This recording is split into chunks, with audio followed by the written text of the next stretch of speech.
Bonjour, nous voici dans la deuxième séance sur la protection des utilisateurs et des données sur Internet. Pour faire suite au tuto vidéo précédent, et à partir de la vidéo vue précédemment, nous allons maintenant résumer quelles sont les principales précautions à prendre pour surfer et utiliser le web en toute sécurité. Tout d'abord, il faut lire les conditions générales d'utilisation. Savoir comment faire pour supprimer des informations sur les différents sites. Utiliser des mots de passe forts, utiliser des pseudos, maîtriser ce que l'on publie pour ne pas donner d'informations trop personnelles, avoir plusieurs adresses mail et faire l'indistinction entre usage professionnel et usage personnel. Vérifier la classification PEGI avant de télécharger un jeu ou d'y jouer en ligne. Ne pas discuter avec des personnes qu'on ne connaît pas. Ne pas répondre à des courriels ou ouvrir des pièces jointes quand on n'est pas sûr de l'envoyeur. Installer un antivirus, un anti-spam, un bloqueur de publicité sur son navigateur. Maîtriser ses historiques et utiliser la navigation privée. Signaler les pages suspectes, les comportements suspects. Déconnecter sa webcam et son micro lorsque je suis sur le web.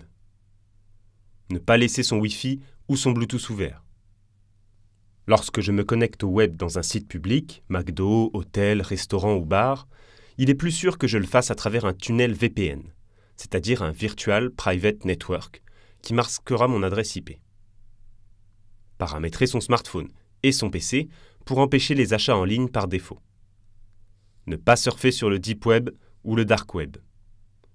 Enfin, vérifier les URL des sites marchands utilisés, car on peut être victime d'arnaques sur des sites de vente. Pour aller plus loin, regardons maintenant ce qu'est le RGPD. Le RGPD, c'est le Règlement général sur la protection des données. Il est entré en vigueur le 25 mai 2018.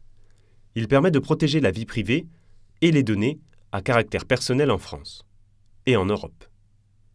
Il vient compléter la loi informatique et liberté qui existait en France depuis 1978. Il s'impose à tous, entreprises, associations, administrations. On peut s'informer sur ce règlement en consultant le site de la CNIL, www.cnil.fr,